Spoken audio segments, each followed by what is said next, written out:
Let's go ahead and get started. So welcome everybody. We're going to start with by breaking out into the small groups. Those of you who have joined us recently have seen us do this. When we meet in person, we always had time, while we were eating and one thing or another to chat amongst ourselves, introduce, say hi to friends we haven't seen in a while, and introduce ourselves to new people that we hadn't known. So Bill's going to break us out into smaller groups for just a couple minutes to say hello and introduce ourselves.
Hi all, how are you?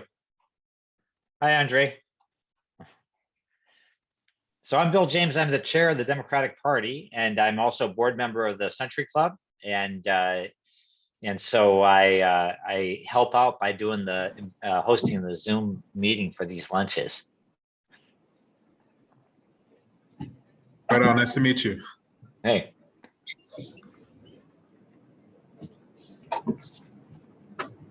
Jackie, you want to go next? Jackie's also on our board. Can you hear me? Yes, we can hear you. Okay, great. I'm driving. Oh, be careful. Well, I'm not. You shouldn't. Do you see a picture? No. Just my phone number. Yeah. So, not a problem. So I look forward to this meeting and hope we have a good group. Yeah, good. I see Emmy joining. Hi, Emmy. We're in our small breakout rooms, and I think we're the ones who joined late and are in the main room, and then everybody else will be back in a minute. Only 5 of us? Only 5 of us in this room, but we've got like 20 or something like that. Okay, good. Yeah, good. Yeah, good to see you. I'll talk to you later, Bill, either today or tomorrow, okay? Perfect, thank you. Andre, what brings you to the Century Club? Sorry, my dog's gonna make noise. No worries. Carol Garvey had reached out to me, and her and I do a lot of work with SEIU. An assistant chapter chief steward with SEIU 521, and she is also part of that too. And she sent out this, she recruited me basically, and so here I am. Very good. Welcome. It's glad to have you with us. Thank you. Good. I hope you'll join us when we're in person. Yeah. Well, I'm only supposed to let us be in our breakout rooms for a couple minutes, so I'm gonna close the rooms, and that gives them a warning, and they'll be back in about a minute. So. Okay. So Jackie and Emmy and I, by the way, Andre would have known, but we've known Carol for a long time. Hi, Judy. It was nice when you can see everybody. Yeah, so they're coming back one by one. Yep, there's Judy. Everybody's making their way back. Yes, I should have gotten a notice that they'll be ending in 30 seconds more. So. Yeah, well, that's a good that we can add that. That way people will have like a 2-minute warning in the football game. Yeah, exactly. There we are. So I had an interesting experience yesterday. I got my property tax bill back saying I hadn't paid it, and I owed a $800 fine, and please pay it immediately. So I looked in my files, and I had written a check on March 14th and mailed it. Well, it turns out they lost a whole bunch of these they could trace me. They said, "Oh yeah, you mailed yours on March 15th," but then they still charged me even though it didn't arrive. So they lost a certain number and they haven't followed up. So they've just charged the people again. And plus a fine. That's not very nice. Yeah. I think maybe we have DeJoy to thank for that. I blame Larry Stone, though. I think that's more fair. Well, I talked to David Ginsburg today, and he said he would follow up. But really, I was going to complain and say I sent it in already, but you don't have any proof. But they had proof. These envelopes that they had us return them in, told exactly when it was mailed. So they said, "Oh yeah, you mailed it on the 15th," but then they still charged me. So no, that's not fair. But as a quick FYI, David Ginsburg is leaving the assessor's office. So if you're going to follow up, I'd make it quick. No, I just talked to him on the phone this morning. Okay. He's leaving in a couple of weeks or a week. Okay. But I think I may call Simidian's office because it's really a bad thing for the county to do. Sloppy. Right away, this woman, when I called this morning at the county, she said, "Oh yeah, you're one of those.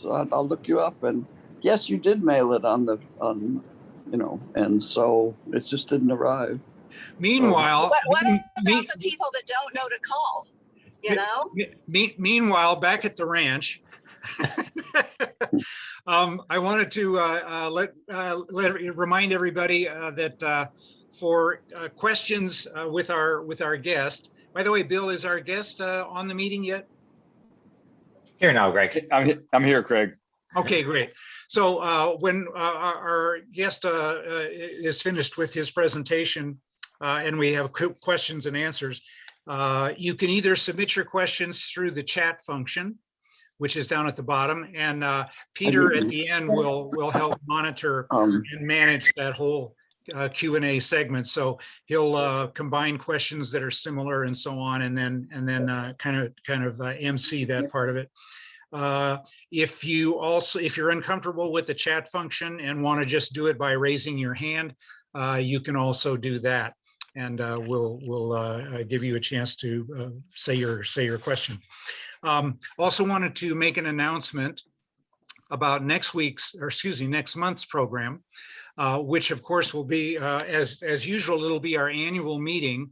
We're about, I would say 75–80% confident that by July 10, that's a Saturday, July 10, that we will be able to meet in person. I suspect the vast majority of us have already had all of our COVID shots, so we'll all be safe to do that. And this year, our meeting's going to be at Bill James' house, not Emmy's. So mark your calendar for July 10, but make a note somewhere that it's going to be at Bill's house and not Emmy's house. Let's see. Also wanted to let you know that we do have a vacancy on the board. We'll be electing our officers at the annual meeting, and we do have one vacancy on the board. If you're interested in participating in the governance of our club, then please get a hold of either me or Emmy. Emmy has graciously agreed to be the chair of our nominations committee.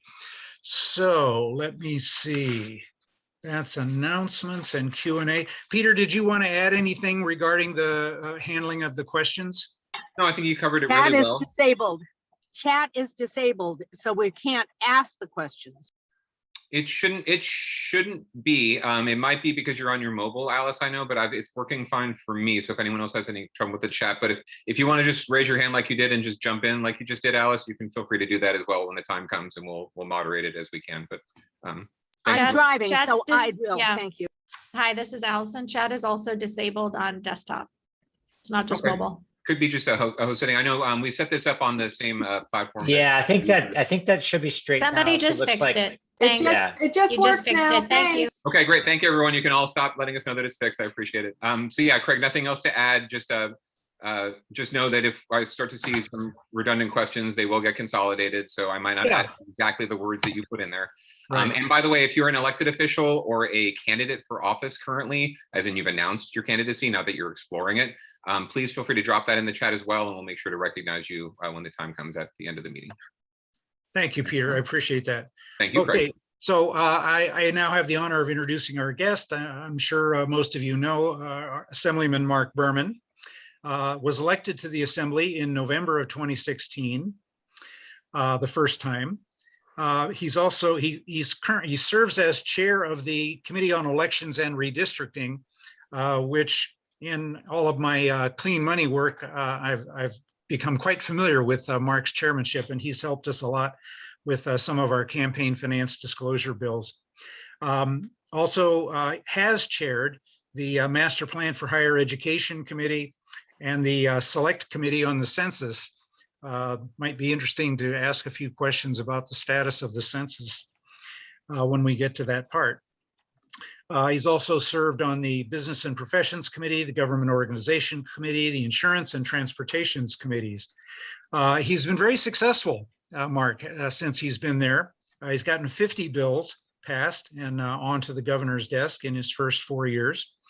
Formerly served on the Palo Alto City Council, also worked with the Silicon Valley Education Foundation, which is a nonprofit organization. Prior to that, he was an attorney, had a number of pro bono clients, the Violence Against Women Act.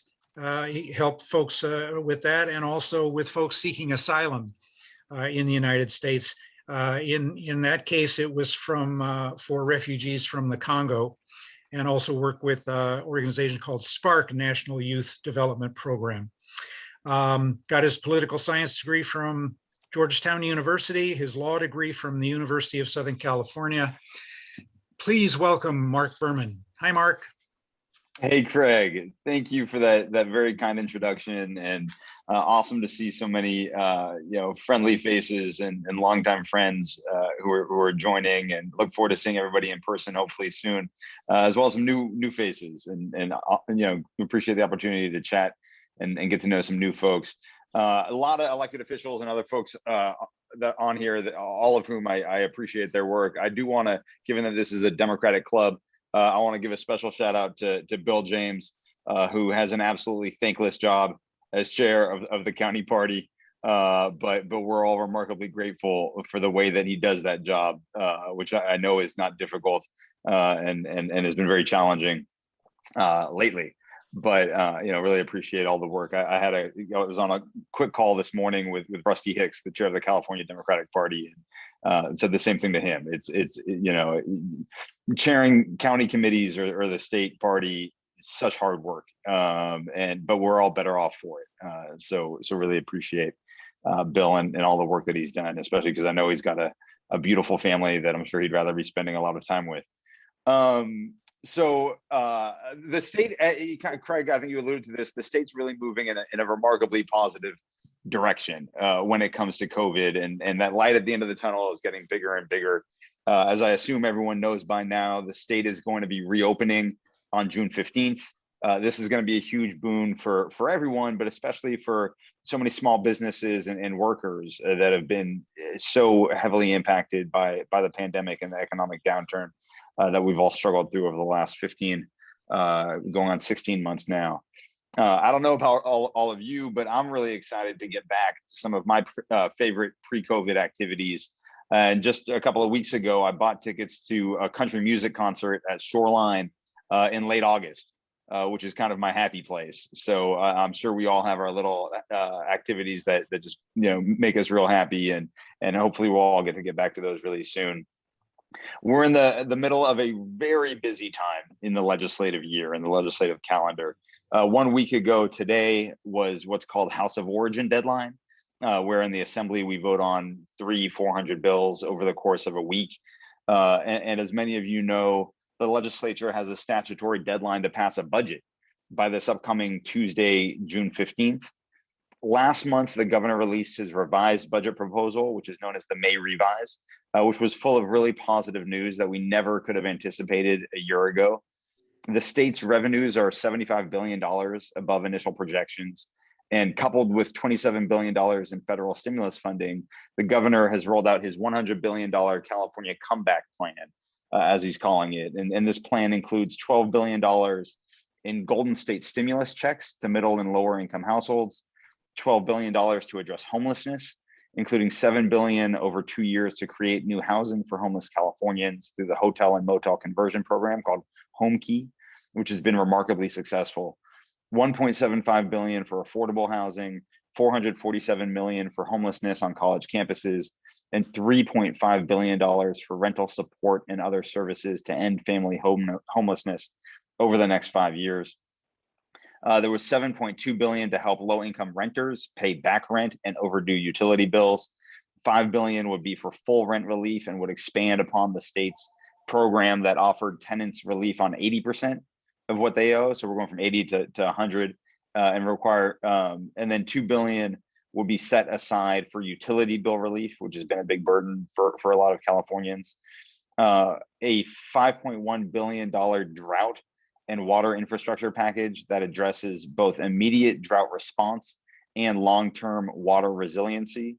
We're in the middle of a remarkably severe drought. As some of you may have seen, the Santa Clara Valley Water announced mandatory water restrictions a couple of days ago that they plan to roll out in the coming weeks and months. The drought is also going to exacerbate what we expect to be a truly awful wildfire year. This is coming on top of last year when 4 million acres of forest burned in California, which was twice as much as our previous record. But we expect that wildfire season is going to start earlier and with the drought be as severe as anything we've seen before. This year's state budget makes the largest, governor's budget proposal, I should say, makes the largest ever investment in wildfire preparedness, $2 billion that will be allocated to buying new equipment, hiring more staff, and a large investment in land and forest management. Part and parcel with wildfire prevention comes combating climate change, including a $3.2 billion package to accelerate California's zero emission vehicle goals, and $1.3 billion in preparing for extreme heat, sea level rise, and fighting for environmental justice. Part of this also includes oil well capping and toxic site cleanup and pollution control. Those were some of the highlights of the governor's proposal. As you all know, the governor makes his proposal, the legislature makes our proposal, and then we get together and kind of hash out the differences. Some of the highlights of the legislator's proposal, it's a total spending of $267 billion, of which $196 million is from the general fund, and total general fund reserves equaling a record $25.2 billion, which I think is very important. Total Prop 98 spending for K through 12 education is a record high of $96.1 billion. One big difference between the legislature's proposal and the governor's proposal is that the legislature's proposal is even stronger on early childhood education, which I know a lot of folks care deeply about. And that includes $1.1 billion in ongoing funds above the governor's May revision to implement child care rate reform for child care and state preschool providers, which helps ensure providers can be fairly compensated and run successful businesses that provide vital services for families. Far too many of our child care providers are on state assistance themselves, and that's an indictment on the system.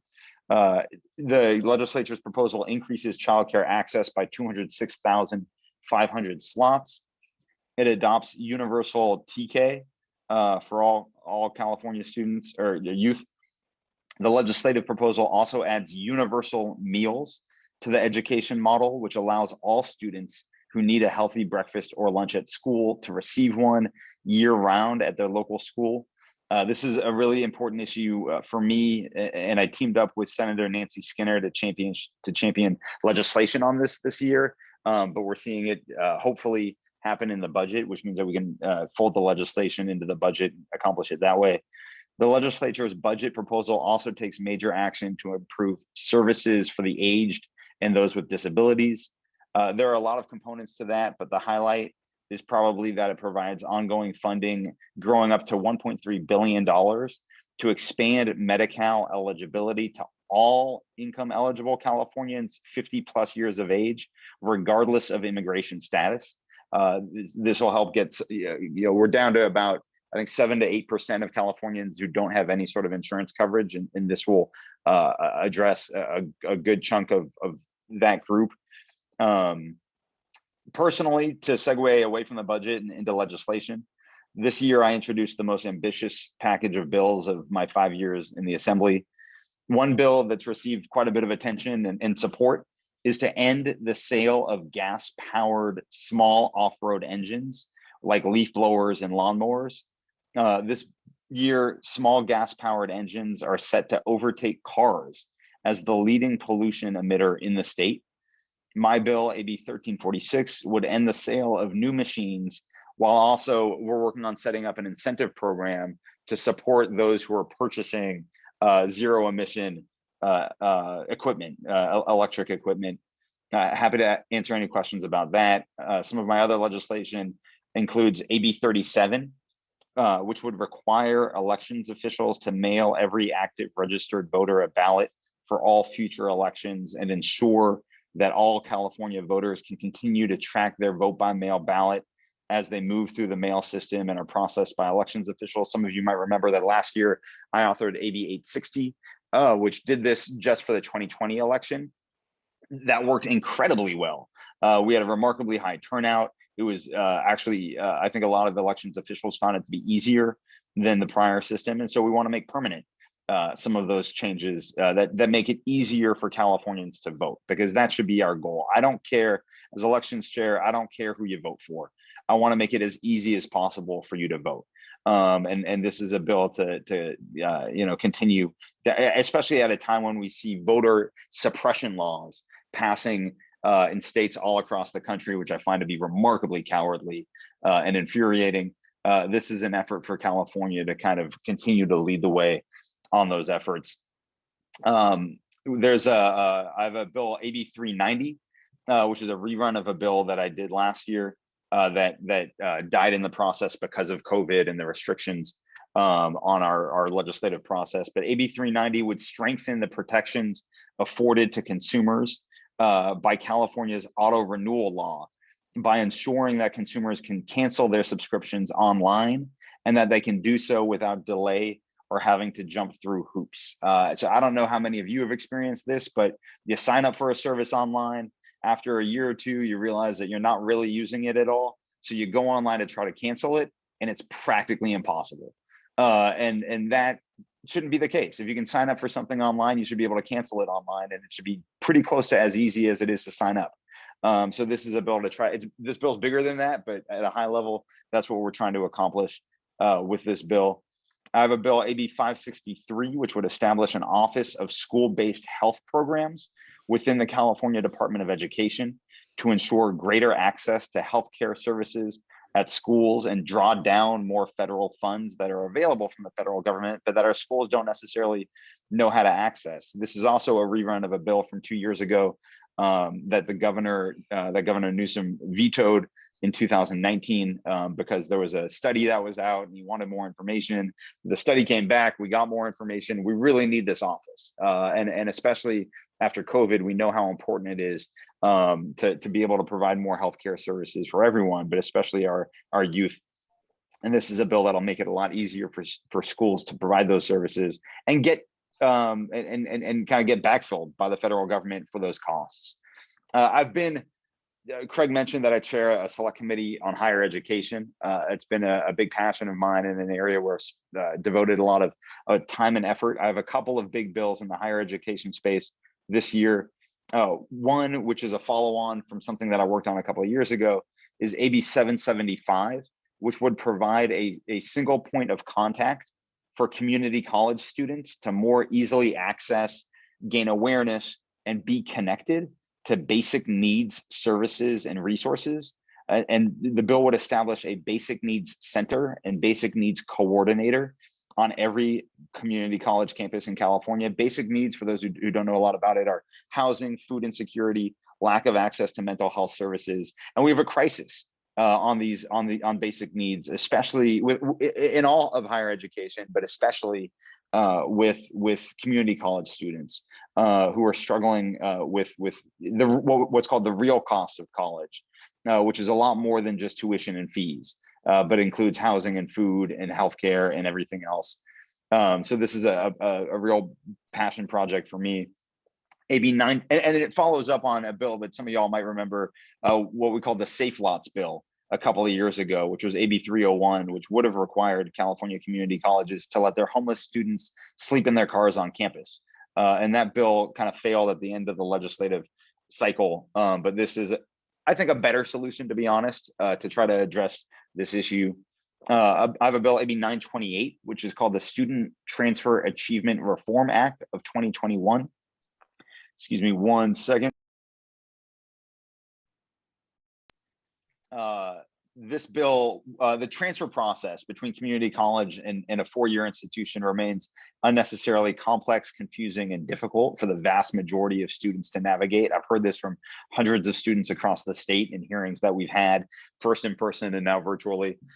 AB 928 would reimagine the transfer process from the student perspective by creating an intersegmental implementation committee to provide a permanent entity to facilitate intersegmental coordination and greater state level accountability for implementation of what's called the associate degree for transfer. And it would set a target date for the California State University system and the University of California system to establish a singular lower division general education pathway that meets transfer admission to both those systems. And it also requires community college students to be placed on the associate degree for transfer pathway, if one exists, for the major that they're pursuing, while providing an opt-out for students. And so the ADT, this associate's degree for transfer, was created by now Senator Padilla, back when he was State Senator Padilla, and it's been wildly successful. It was created about 11 years ago, but too many students don't know about it or have access to it. And so we need to make that process easier for students so that they can get their associate's degree quickly without unnecessary kind of duplication in classes. So that's what this effort is, which I'm pretty excited about. We've got AB 1111, which is a common course numbering bill.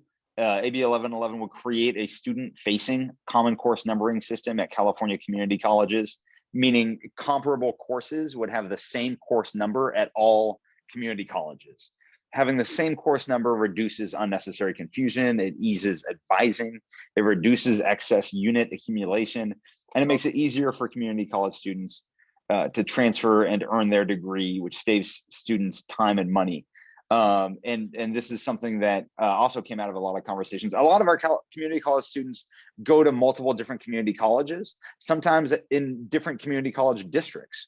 But a class that they take at one community college might be the same as something in a different class, different school, but the course number is totally different, and it confuses students and makes the whole getting your associate's degree and transfer process unnecessarily complex. So that's what we're trying to accomplish with that. I've got a couple other bills that I can talk about if folks have questions. One that I've currently turned into a 2-year bill, which means that we've kind of hit the pause button on this bill, but that a lot of folks, I think, in Santa Clara County care a lot about, is a bill to reform the governance structure at VTA, at the Valley Transportation Agency. And first, let me say, just such a tragic and unnecessary and senseless mass murder at the VTA rail station or the rail yard 2.5 weeks ago. It's just amazing the resiliency of the people that survived, who are still providing transit services for Santa Clara County residents. But such a tragedy for the people who lost their lives, their families, the communities that they come from. And we had a adjourn in memory on the assembly floor, I think on Monday, where we talked about the VTA workers who were killed. And it was amazing how many different communities those people lived in and come from South Monterey County to the East Bay, to here in San Jose. And the shooting was in my colleague Assemblymember Osh Kalra's district, but actually none of the workers lived in his district. And that, I think, speaks to how lucky we are that those people drove every day long distances to provide services for our community. It's also a little bit of an indictment on our housing crisis, that so many people can't afford to live closer to where they work. So that, my prayers go out to the VTA, the families who lost loved ones, and also the survivors who are going through such a difficult time right now and will be for quite a long time.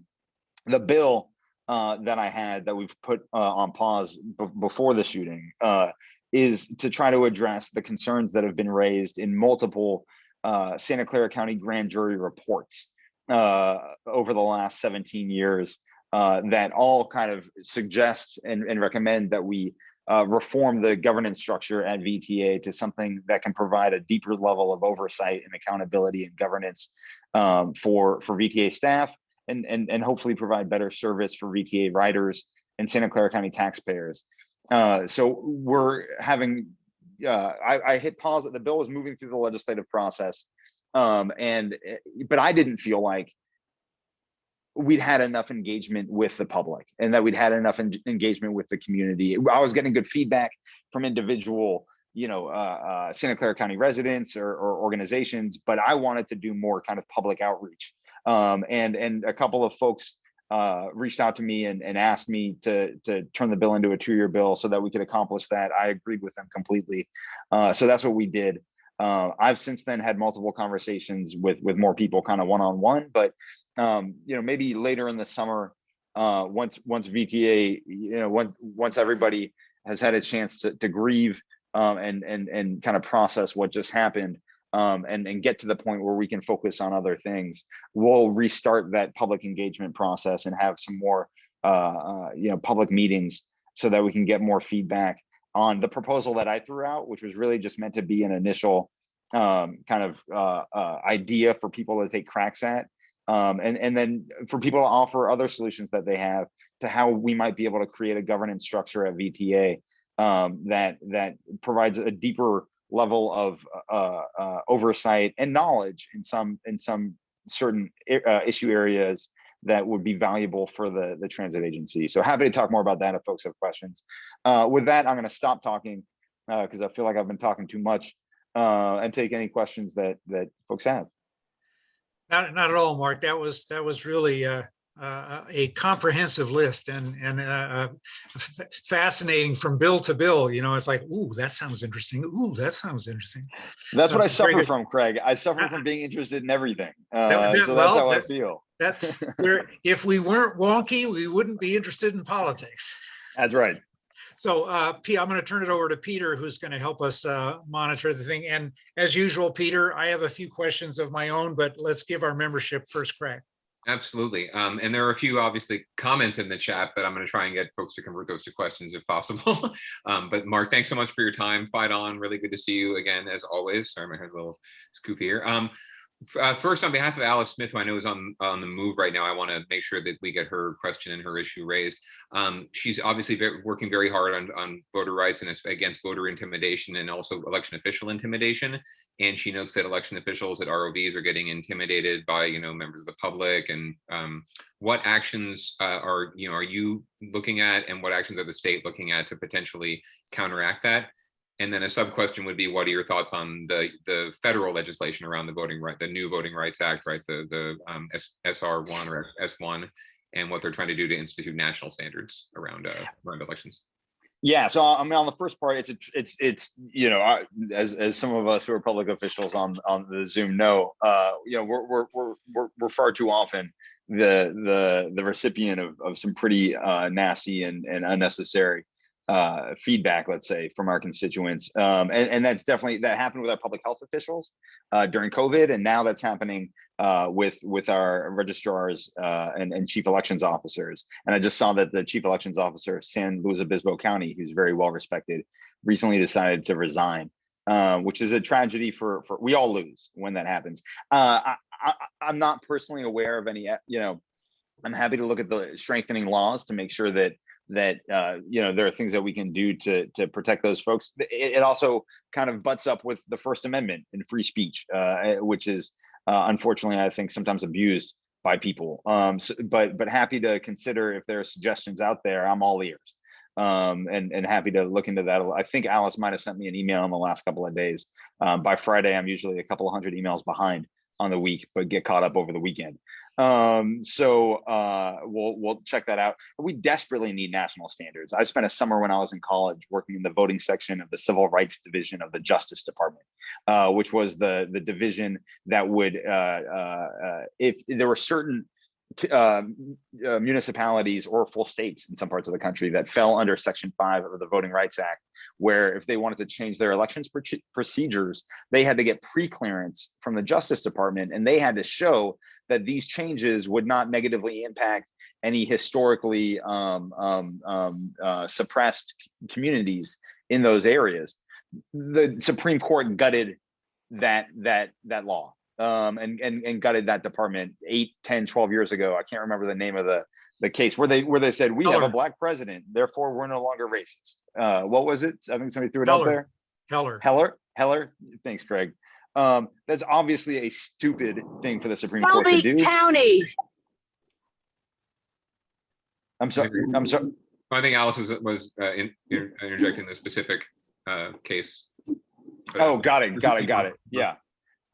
So anyhow, I could go into this for a long time. Yes, we desperately need federal legislation. We can always, and I hope and believe we will do best practices in California.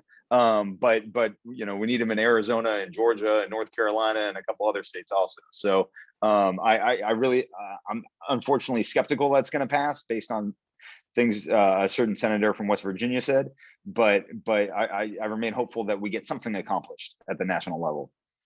Excellent. Pat Showalter, the Honorable Pat Showalter from the Mountain View City Council, just wants to thank you for your hard work this session, particularly on environmental issues like gas powered leaf blowers, restricting those. I would thank you for that as well too. I'll talk to my gardener about it.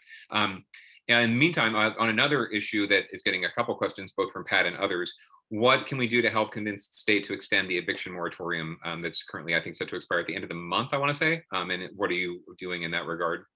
I'm cautiously optimistic that we're gonna get something done through the budget in the next couple of days. I don't serve on the budget committee, much to my dismay. I tried, but we don't get everything we ask for. And so I'm not sure what the current status of those conversations is, but I am optimistic that it will be extended. I don't know how long. I hope, I know a lot of people want the end of the year, and I get that. I'm hopeful that we will at a minimum get to the end of September, but stay tuned. Okay. Thank you, Mark. I just wanted to let you know that on Tuesday night, the Mountain View City Council instructed our attorney on a 7-to-1 vote to develop a draft ordinance in case the state doesn't operate. But of course, it's better for everybody if the state can. So we'll also be sending you and the governor a letter telling you what a great idea we think it is. So if there's anything else we can do to push this along, let us know. Thank you. Thank you. Thanks, Pat. And thanks I had a call from a San Mateo County supervisor about that yesterday or 2 days ago too. So yeah, the need is still there. Plus the state, I alluded to this earlier, but the state's providing tenant relief. But our initial draft at that, our initial policy at that was too complex. And so not a lot of that money has gone out. And so we are streamlining that process, but we need time for that money to be able to go out also under the new process. So I hear you.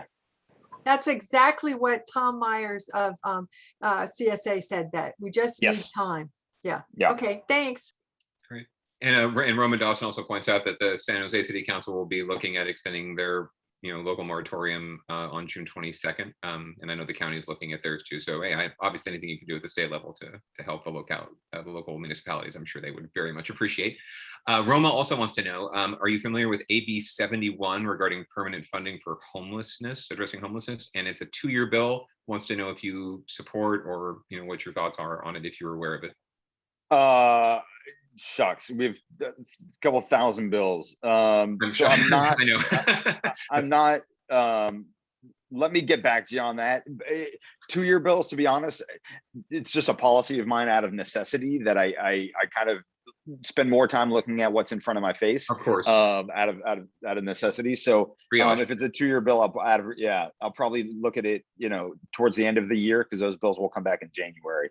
But we'll write that down and add that to the list of ones to take a closer look at. We'll make an AB 71, and we can send you the whole chat too afterwards, so you can catch up on all these. So yeah, if folks have if you have any questions that Mark can't necessarily answer right now, I'm sure he'd be happy to get back to you at a later date as things solidify on certain issues. Allison Cormack wants to know, are the childcare funds you mentioned ongoing or 1 year only? I'm sorry, I forget specifically which funds you were mentioning, but are there funds for ongoing childcare support? That's obviously a huge issue statewide, regardless. So most of that is ongoing, and a lot of that was in the legislative proposal. Some was in the governor's proposal, and now we'll get together and bang heads and work it out. But the funding for additional slots, the funding for rate reform, that's all ongoing. Funding for things like facilities would be one time, but the vast majority of it, my understanding is it's ongoing. Excellent. Okay. Thank you for that. Jerry Hunt, I don't know if you're on the Zoom, if you're able to unmute yourself. I saw your comment in the chat about the commingling of utility costs and rent and how that can be hurtful if those are unmingled, right? And rents could actually be increased above certain limits. Jerry, I don't know if you want to unmute yourself and maybe if you had a question about that for Mark. I'm unmuted, I think. Yeah, you're good. Yes. Go ahead. Go ahead and ask your question. Well, the issue I'm aware of is the fact that in some cases people have a tenancy agreement in which the utilities are commingled with the rent, but then in order to raise the rent, they charge the utility rate separately so that they don't, they're avoiding the rent increase restrictions. Got it. So they just kind of carved that out. Interesting. Correct. I completely see what you're saying. I hadn't it's happening around San Jose quite a bit. Good to know. Yeah, let me go back and see. That's a tricky way to get around that I hope doesn't actually, hopefully that's against the law, or at least the spirit of the law. So thanks for the heads up. Let me kind of take that back and see. Excellent. Thanks, Mark. Yeah, that's we're getting around rent control rules, which are obviously different jurisdiction to jurisdiction. And I should say, I think I'm looking real quick. Yes, I do. I have my stellar intern extraordinaire, Lori Holtzberg, on the Zoom with me. Many of you know Lori as a longtime Democratic Party activist who in her retirement has kindly joined Team Berman to help us out because we need help. So Lori's on here, and I'm sure she hopefully took note of that also. Excellent. Very grateful to Lori. God bless the interns and staff. We love them. You would not yes, we do. Done without them. Yes, we do. Lynn Heidekoper, I think if you're in the Zoom, if you want to unmute yourself, you can go ahead and ask your question. I think you had your Hi, Mark. Lynn Heidekoper. How are you doing? I'm hanging in there. Good to see you or hear you. I thank you for the bills that relate to people who don't have access to health care, like the uninsured and such. But everybody knows that my big shtick is single payer. And there's a bill, AB 1800, that Osh Kalra and Josh Becker are co-authoring. And I'm just curious why you don't support single payer healthcare. Yeah, so it's AB 1400, I think is the one you're referring to. Right. And I'm open to supporting the bill. I think the bill, when it was first introduced, lacked a lot of detail.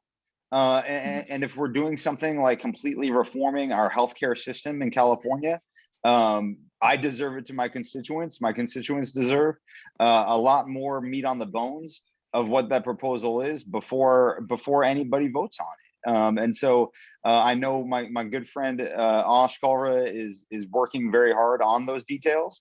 But it's really important that we be honest with Californians about what that change would look like, how much that change would cost, the impact that change would have for them. And so I know Osh is working hard to get a lot of those details to bring that proposal back in January. And I look forward to seeing what he comes up with. And, you know, it's that if he's able to do that, that'll be a bill that I probably spend more time researching than any other bill I voted on in my time in the legislature, because it's the biggest bill I would have voted on in my time in the legislature. So, you know, I'm open to what he comes back with. But I think he understands that he owes it to everybody to add a lot more detail into that proposal before he brings it up for a vote. And the first, you know, one of those threshold issues is getting approval from the federal government to use our Medicare and Medi-Cal dollars for a single payer system. And so, you know, let's identify what all those steps are and work on them. I'm not aware yet of anybody submitting a waiver to the federal government to get that approval. So, yeah, that's a big one. It's an important one, but it's one that we need to have a lot more detail about so that we can have that conversation. Excellent. Thank you so much, Mark, for that response. Question from the chat is with regard Several to national, they like the bill. They think it's very well written. No, thank you, Lynn. Lynn, go ahead, Mark. Yeah, I lost you there, but shoot me an email. You were kind of going in and out, so I didn't quite. She was saying that there's a lot of national groups that are supportive of the bill and think it's, you know, think it's obviously worth. Yes. Forward. So yeah, Lynn, I'm sure that Mark will be happy to follow up on that, because it's definitely an evolving bill. Yes. But I think we're all looking for solutions there for sure. Yeah. To find the right way. With regard to AB 1091 again, just a question from the chat. Might that be, quote unquote, from the question, unfair to transit riders in Santa Clara County, especially on the east side? The majority of transit riders, the proposal you've put forward, do you feel that would, you know, how you feel that affects fairness, I guess, towards transit riders, or how it might Yeah, no, I mean, I hope that the proposal is not unfair to any transit riders, and so we're, you know, I proposed. It's pretty complicated, and I don't want to spend too much time on my proposal versus what currently exists versus where we might go. But you know, we've been talking with every transit rider group and organization, and I'd like to most of the activists that we've at least heard of exist in Santa Clara County about the proposal over the last 6 months or so, maybe 5 months. So, you know, talking with all of them, if there are others that want to, you know, that feel like they haven't been heard, please let me know, because we want to connect with everybody, and we've been trying to. But you know, and I think at the end of this, we will come up with a proposal that has appropriate geographic distribution, but also has, you know, board members that have the capacity and the knowledge and the experience to be able to provide the high level of governance that riders deserve. And that 3 grand jury reports of the last 17 years have said the riders aren't getting. So that's the hope, that's the goal. Okay, and I'm sure, like we said, if anyone would like to, I'm sure we can pop, maybe Lori can do it, pop your email address or your assembly email in the chat, and folks can get in touch with you for more detail if they want to follow up with you about any of the answers you have today or any of the bills that you're supporting. But thank you for that. We got a couple of hands raised, and they're both from county employees, so I want to make sure we get to them. First up is Sajid Khan. He's with the Public Defender's Office. He has a question for you. Sajid, thank you. Welcome. Hi, Peter, and hi, everybody. Thanks for having me. I'm Sajid Khan. I'm a public defender in San Jose. And Assemblyman Berman, thanks for your presentation.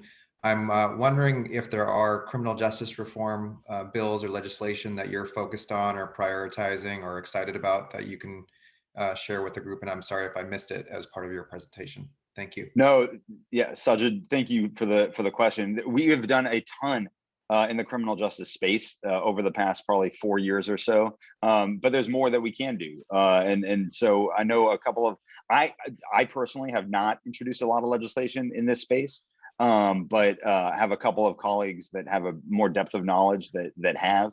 I think I've supported every bill they've introduced.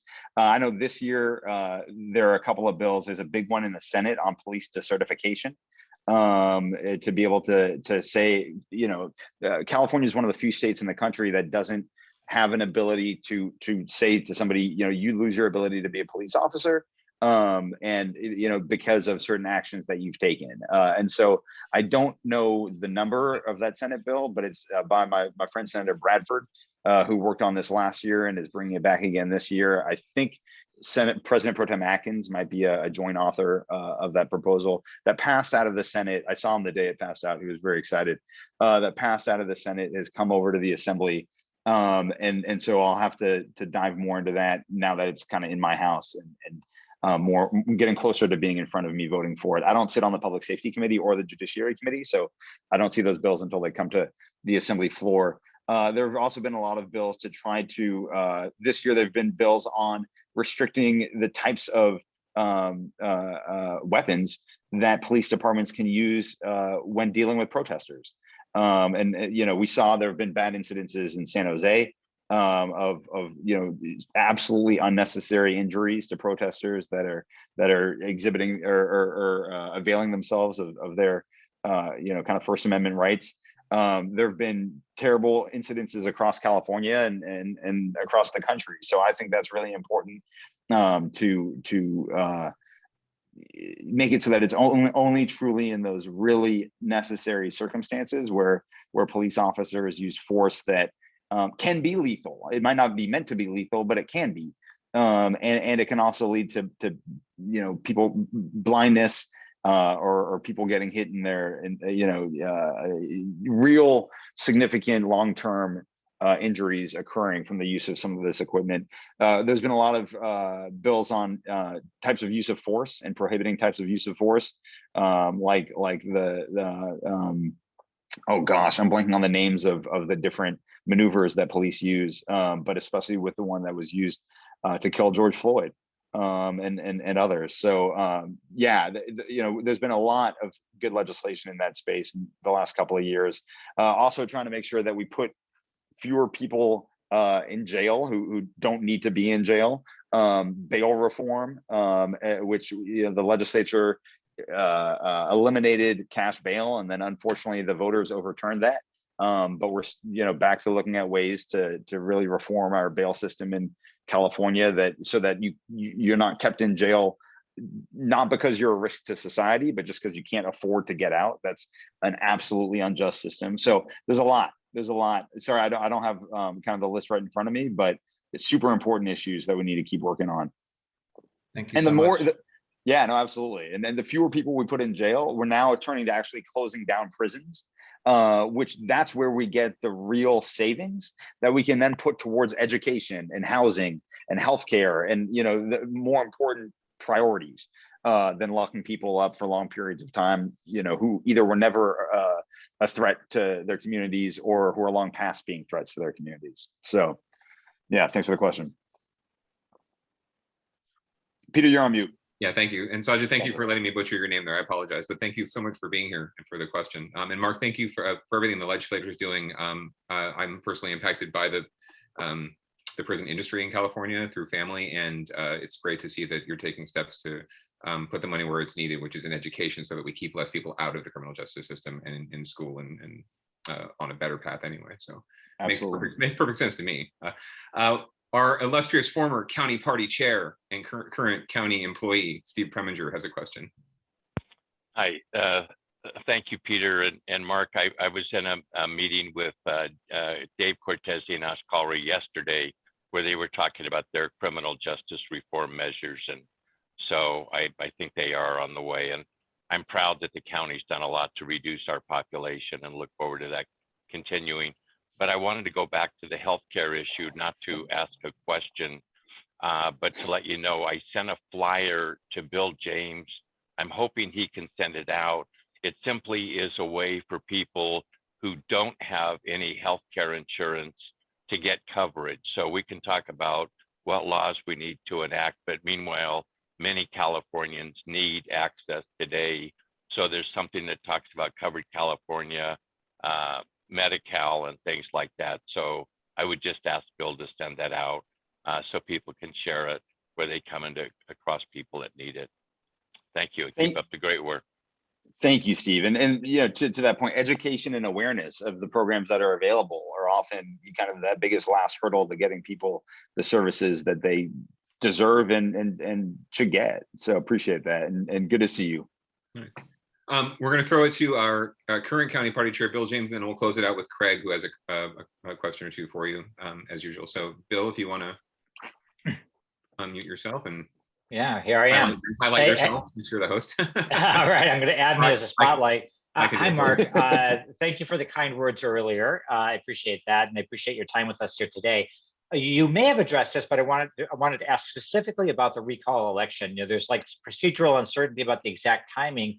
And as county chair, I'm hoping we'll have a vote by mail election. And I'm wondering, will that take special legislation, or will the pandemic legislation still be in effect, or how do you think that's going to play out? It's amazing that actually in 50 minutes, I never mentioned the recall. The recall sucks. It's a huge waste of time. It's a huge waste of money. It will probably happen earlier than kind of initially anticipated.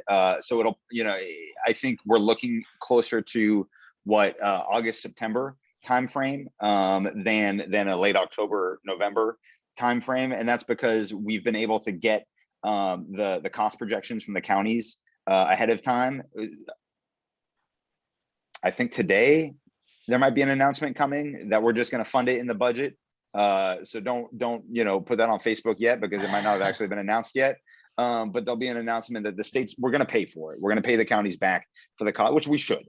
And it will be all mail. So there was urgency legislation earlier this year. The deal that I struck with my former the former chair of the Senate Elections Committee, Tom Umberg, is he got the bill to continue the all mail elections for this year, and then I got the bill to make it permanent.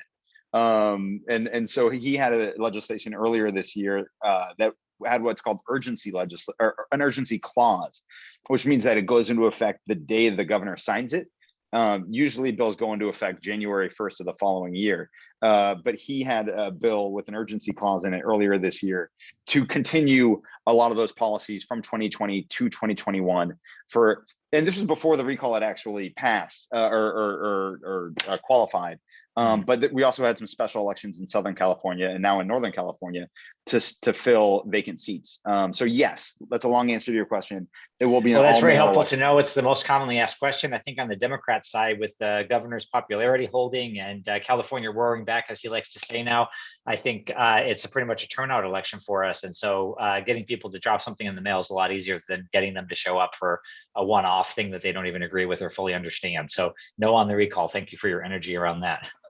Yeah, thank you. And let me know if there's anything else that comes up that I can help with, you know, on that, especially as some of these details start to get kind of hashed out. Very good. Thank you. Thanks, Bill. Thank you, Bill. And then just wrapping it up, Mark, I hope you don't mind if you stay on a couple minutes after one. Happy to. But Craig, if you want to go right ahead, I'll spotlight you. You can ask your question. Thank you. Thank you. There you go. Really interesting stuff, Mark. Couple things. I've been reading recently on all the water that we humans waste everywhere, but even here in California, where we're normally pretty good about environmental things. And a lot of this stems from very arcane water policies that have sort of been grandfathered in. Unlimited pumping of groundwater and one thing and another. So one question I have is, do you know if there's anything in the governor's budget or on the horizon that you see to revise and rework some of these laws and bring our water usage under more progressive and modern limitations? The other question I had was about the whole initiative process, which all too often undoes the good work that our legislator does. Do you know if there's anything in the works for the initiative process reform? Great questions. Thank you, Craig. On your comments on water, it reminds me of the old saying, whiskey's for drinking, water's for fighting over. And that's been the case in California for centuries. And to your point, a lot of these laws were put in place back then that definitely favored the agricultural sector, which is important, but which can do things much more intelligently than they do things, versus water conservation, the environment, and other purposes. I'll have to go back and look. I'm not aware of anything I know in prior budgets, we have created laws that say that a lot of these water districts, especially in the more agricultural parts of California, have to come up with water conservation plans that will put in place policies that are much more focused on conservation and less focused on waste. It's funny, I was an expert on this 5 years ago, when I was running for assembly during the last drought. And then we had torrential downpours and the Oroville Dam almost collapsed. And this issue got pushed to the back burner, unfortunately, because we know we have droughts every couple of years, and we might actually just be in a permanent state of drought with random wet years. Yeah. And the overflow of the Oroville Dam, footnote here, was caused in large part by climate change, which caused a lot of the snow melt to melt a lot sooner than it otherwise would have, and that overwhelmed the dam. But please continue. Yeah, and versus this year, where climate change caused a lot of the snow melt to evaporate and never melt. And we actually, aren't going to, there was limited snow to begin with, and snowpack to begin with. And then a lot of that evaporated because it got hot earlier than usual. And that snow never made it to the water system to begin with. So huge problems. Let me go back and find out more on kind of what the governor might be proposing, or what the legislature might be proposing. On the initiative process, I'm going to put that back on you, Craig. You tell me, as an elected official, how I tell voters that we're going to take away their rights to participate in direct democracy. Because I agree with you. I just think that's a really hard. Yeah. So it's not an all or nothing proposition, and it's always dangerous to ask somebody like me, what I would do, because I just might tell you. But there are a lot of ideas that are out there, and I can share them with you offline on how we can reform the process, so that it does much more of what it was initially intended to do, which was to give voice to the general public if their elected representatives aren't doing what they really want them to do in various areas, and prevent it from being taken over by anybody with $1 zillion who can hire enough signature gatherers to get their pet thing on the ballot. So I'll share that with you later. Thanks. Agree completely. Former Governor Hiram Johnson's got to be rolling over in his grave about how the system that was meant to curtail the power of railroad barons and the wealthy has absolutely been co-opted by the wealthy. So it's totally agree. Well, I suspect we could keep you here for another half hour if easily, but we probably should let Mark go. Yeah, I just want to give him a shout out for referencing Hiram Johnson. That was my very next comment. So very good job. The irony that this was originally a process meant to derail the railroads from railroading things through, and it's now pretty much only accessible to big organizations, right, and big conglomerates and lobbyists is the real problem.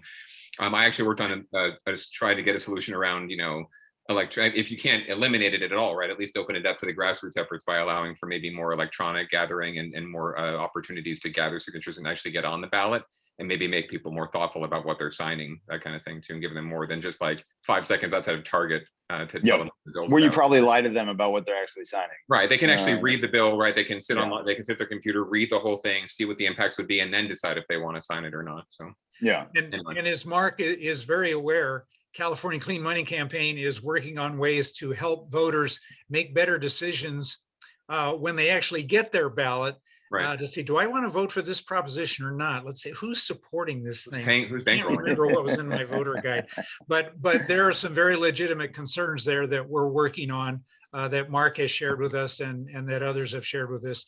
I've been working very closely with Shannon Boucher, our registrar of voters, to figure out, it's like, they've got some important things and we need to incorporate that and take those into account. So Yeah. we're in the process of doing that. Awesome. Thanks, Greg. Craig, Craig, I'll turn it back over to you and Mark. But Mark, thanks so much for your time, Mark, and for all your work for us. Really appreciate it. My pleasure. My pleasure. Can we, Peter, and thank you, Mark. Can we acknowledge our electeds and candidates? We can absolutely do that. So if you haven't already, please drop your information in the chat if you're an elected official or a candidate, but I'll go through those and then I'll see if I've noticed anyone else from our attendee list. But we got Allison Cormack here from the Palo Alto City Council. Allison, thank you so much for being here. I believe you're also a member of the club, so thank you for that. I also popped a link to, if you haven't joined or renewed the club, your dues for 2021, that's still open. So please follow that link if you'd like to do that. We already noted Pat Showalter from the Mountain View City Council, who spoke earlier. Thank you for being here, Pat. Lynn Heidekoper, by the way, is with the Progressive Democrats of America, PDA, a fantastic group, so please get involved there. My good friend Manuel Herrera from the Eastside Union High School District Board of Trustees is here with us today. And a couple of our good union brothers and sisters. We had Stephen Booker, political director from IBEW Local 617. Thank you for being here today. And of course, as I mentioned earlier, we had both our current and past county party chairs, Mr. Bill James, who's also a member of our executive board with the Century Club, and Mr. Steve Preminger was here earlier, was here as well, and asked a question himself. Let me just look through real quick to see if there's any other folks I might be missing. I know we've got Forrest Williams, former city council member from San Jose, and on our board as well, is here. Thank you, Forrest, as always, for being here. Yeah, if anyone else wants to shout themselves out, announce their candidacy, feel free to go ahead. But with that, I'll just turn it back over to Craig, and you can close this out.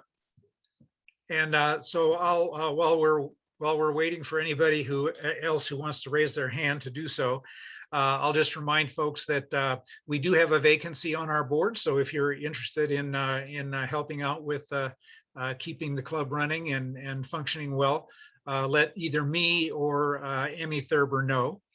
Also, we'll be electing our new officers at our annual meeting, which I'll remind everybody is July 10. And this year it'll be at Bill's house, Bill James' house, and not Emmy's house, where we've had it many times in the past.